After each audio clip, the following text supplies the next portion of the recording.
Olá, bom dia, boa tarde, boa noite, amigos do Facebook, amigos do Instagram, amigos do YouTube. Meu nome é Fernando Chaves e hoje nós vamos para o quarto vídeo falando sobre as 3 medidas de farinha que está lá em Mateus capítulo 13, versículo 33. Amém? Então nós vimos lá que as 3 medidas de farinha é a graça de Deus, o amor de Deus lá no céu, manifestado no céu. A primeira medida de farinha, a segunda é o sacrifício de Cristo que trouxe a graça de Deus para nós aqui no mundo. E a terceira medida de farinha é a descida do Espírito Santo aí dando manutenção aí em nossas vidas, essa graça salvadora de Jesus Cristo, né? Lá na cruz do Calvário, Jesus Cristo morreu na cruz, ressuscitou ao terceiro dia para nos dar vida e vida com abundância, amém? E agora nós vamos falar sobre quem está incluído nessas 3 medidas de farinha, né? Quem é aí na face da terra que está aí misturada aí? Essa mulher fez uma mistura aí nessa bacia, né? Essa mulher representando a graça de Deus aí. E quem é que está incluso aí nessas 3 medidas de farinha? Vamos lá então? Para nós ilustrarmos isso então, vamos lá para o Salmo 102. Salmo 102, versículo 12 e versículo 15 ao 22. Vamos ler o versículo 12, que diz assim: Mas tu, Senhor, permanecerá para sempre, a tua memória de geração em geração.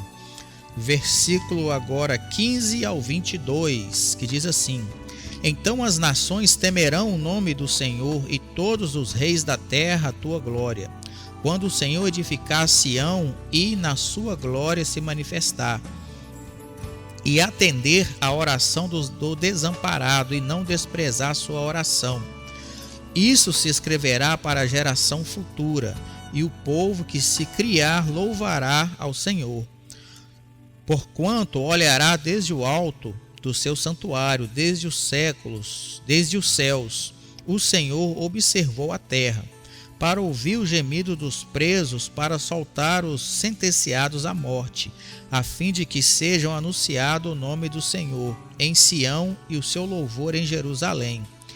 Quando os povos todos se congregarem e os reinos para servirem ao Senhor.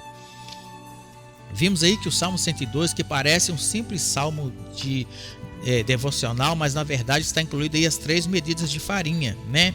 Que no versículo 21 está incluído aí Sião. Por que Sião? Porque Sião é o lugar de adoração.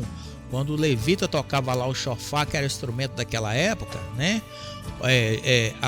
As pessoas então saíam de Jerusalém e subiam a Sião para adorar o Senhor, que era a hora da adoração. E no versículo 21 também está incluído Jerusalém. Por que Jerusalém? Porque Jerusalém é a cidade do grande rei. É a cidade do grande rei Davi. E nós sabemos que Jesus é da descendência de Davi, né? Jesus, então, é da linhagem real de Davi, por meio de José, marido de Maria. Então, Jerusalém é incluído porque é a cidade do grande rei, a cidade do rei Davi. E sabemos aí que lá o cego Bartimeu chamou Jesus de filho de Davi, né? E no versículo 22 é incluído os gentios. Quem são os gentios? Os gentios somos nós. Gentios são todas aquelas pessoas que não são judeus, não têm sangue judeu, né? Não nasceu lá na cidade de Israel. Então todos aqueles que não fazem parte da linhagem judaica são gentios. Somos nós, né? Versículo 22, que diz assim: Quando os povos todos congregarem, né, e os reinos para servirem ao Senhor. Então está falando de todas as nações, língua, nação, etnia, né, cor de pele. Está falando, está tudo misturado lá, está igual lá nas 3 medidas de farinha, né? Jesus mandou que os seus discípulos se acautelassem lá do fermento dos fariseus. Por quê? Se acautelar do fermento dos fariseus? Porque quando Jesus falou de fermento lá, Jesus estava falando da doutrina dos fariseus. Porque a doutrina dos fariseus trazia salvação somente para eles, entre aspas, salvação somente para eles. Não incluía os outros povos e nem mesmo algumas classes lá das pessoas de Jerusalém ou de Israel. Então o fermento dos fariseus não incluiu as pessoas de fora na salvação. Já vem Jesus em Mateus 13, 33, falando aí das 3 medidas de farinha, que já inclui todo mundo aí, como você viu aí no Salmo 102, né? Verso 12 e depois verso 15 ao 22. Inclui todo mundo, mas para ilustrar, para ficar mais claro, vamos lá em Atos capítulo 15, Atos 15, versículo 15 ao 17, que diz assim: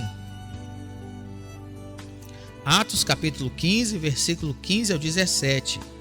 E com isso concordam as palavras dos profetas, como está escritos: depois disso voltarei e reedificarei o tabernáculo de Davi que está caído, levantá-lo-ei das suas ruínas e tornarei a edificá-lo, para que o resto dos homens busque ao Senhor, e todos os gentios sobre os quais o meu nome é invocado. Diz o Senhor que faz todas essas coisas. Na verdade, esse texto de Mateus capítulo 15, versículo 15 ao 17, é uma profecia que foi anunciada por Amós, que está lá em Amós capítulo 9, versículo 11 e 12. Ou seja, a profecia de Amós veio se cumprir aqui em Atos capítulo 15. Veio ser cumprida por Jesus na cruz do Calvário ali, reedificando o tabernáculo de Davi, né? Lembrando que Jesus é filho de Davi, então Jesus veio reedificando o tabernáculo de Davi. Mas que tabernáculo é esse? Não é um tabernáculo de pedra, é um tabernáculo, né, de carne e osso, né? O tabernáculo de Davi. Eu e você somos tabernáculo de Davi por meio de Cristo Jesus. Deus não habita em templos feitos por mão de homens. Deus não habita em alvenaria, em pedra. Deus habita em pessoas. Então você que aceitou o Senhor Jesus como único e suficiente Salvador, você é tabernáculo de Deus, você é tabernáculo de Davi por meio de Cristo Jesus. Amém? Então, Atos capítulo 15 aí fala sobre os gentios, né?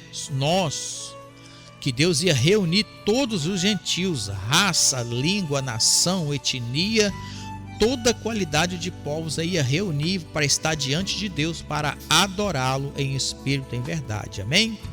Então, esse aí é o vídeo de hoje. Você foi alcançado pela graça de Deus. Deus te incluiu aí nas 3 medidas de farinha para que você anuncie o nome dele, para que o nome dele seja anunciado e engrandecido por você nos 4 cantos da sua cidade, do seu bairro, do seu estado, do seu país e do mundo. Amém? Que Deus te abençoe sempre em nome de Jesus e até o próximo vídeo, em nome de Jesus.